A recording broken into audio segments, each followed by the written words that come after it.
তরুণরা সক্রিয় থাকলে দেশের কোনো সমস্যাই অমীমাংসিত থাকবে না বলে আশা প্রকাশ করেছেন অন্তর্বর্তী সরকারের প্রধান উপদেষ্টা ডক্টর মোহাম্মদ ইউনূস। সকালে রাজধানীর তেজগাঁওয়ে প্রধান উপদেষ্টার কার্যালয়ের শাপলা হলে ইউথ ভলান্টিয়ার অ্যাওয়ার্ড অনুষ্ঠানে তিনি একথা বলেন। ডক্টর ইউনূস বলেন, নতুন নীতি যুগান্তকারী ধারণা ও সামাজিক পরিবর্তনের অগ্রদূত হিসেবে দেখতে চান তরুণদের। তাদের উদ্ভাবনী শক্তি কেবল শিক্ষাক্ষেত্রে সীমাবদ্ধ নেই বলেও মন্তব্য করেন প্রধান উপদেষ্টা। বাছাইকৃত লাল সরিষার দানা থেকে অত্যাধুনিক কোল্ড প্রেস মেশিনে তৈরি হয় প্রাণ সরিষার তেল, আসল ঝাঁঝে আসল স্বাদে। বিভিন্ন মন্ত্রণালয়ের দায়িত্বে রাজধানীর তেজগাঁওয়ে প্রধান উপদেষ্টার কার্যালয়ের শাপলা হলে ইউথ ভলান্টিয়ার অ্যাওয়ার্ড 2025-এর আয়োজন। প্রধান অতিথি অন্তর্বর্তী সরকার প্রধান ডক্টর মোহাম্মদ ইউনূস।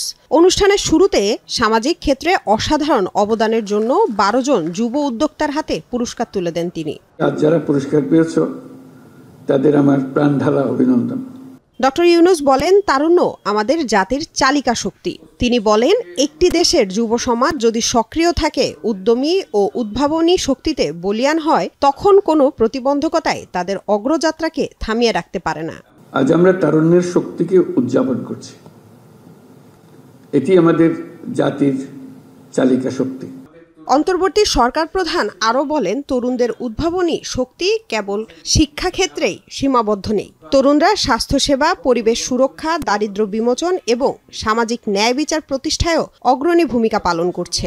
এই তরুণরাই 24-এর গণ অভ্যুত্থানে নেতৃত্ব দিয়েছে। তরুণরাই যুগে যুগে এ দেশের ইতিহাস রচনা করেছে। তরুণদের উদ্ভাবনী শক্তি আজ কেবল শিক্ষাক্ষেত্রেই সীমাবদ্ধ নেই। তরুণরা স্বাস্থ্যসেবা, পরিবেশ সুরক্ষা, দারিদ্র্য বিমোচন এবং সামাজিক ন্যায় বিচার প্রতিষ্ঠায়ও অগ্রণী ভূমিকা পালন করছে। চলার পথে প্রতিনিয়ত নতুন নতুন চ্যালেঞ্জ আসবেই, কিন্তু এই চ্যালেঞ্জগুলো নিয়ে হতাশ হলে চলবে না, বরং তা মোকাবেলার পরামর্শ দেন ডক্টর ইউনূস। আমাদের চলার পথে প্রতিনিয়ত নতুন নতুন চ্যালেঞ্জ আসবে। কখনো তা জনস্বাস্থ্যের সংকট, কখনো শিক্ষার অপর্যাপ্ত সুযোগ, আর কখনো পরিবেশগত বিপর্যয়। কিন্তু চ্যালেঞ্জগুলো নিয়ে হতাশ না হয়ে বরং এগুলোকে আমাদের নিজস্ব শক্তি দিয়ে ঐক্যবদ্ধভাবে মোকাবেলা করতে হবে। তরুণরা সক্রিয় থাকলে দেশের কোনো সমস্যায় অমীমাংসিত থাকবে না বলেও মন্তব্য করেন ডক্টর ইউনূস। আমি বিশ্বাস করি, তরুণরা সক্রিয় থাকলে দেশের কোনো সমস্যায় আর অমীমাংসিত থাকতে পারে না। আমরা তোমাদের নতুন নীতি, যুগান্তকারী ধারণা এবং সামাজিক পরিবর্তনের অগ্রদূত হিসেবে দেখতে চাই।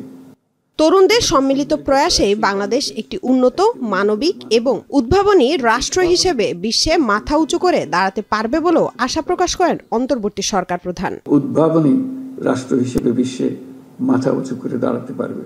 লামিয়া তিথি, যমুনা নিউজ, ঢাকা।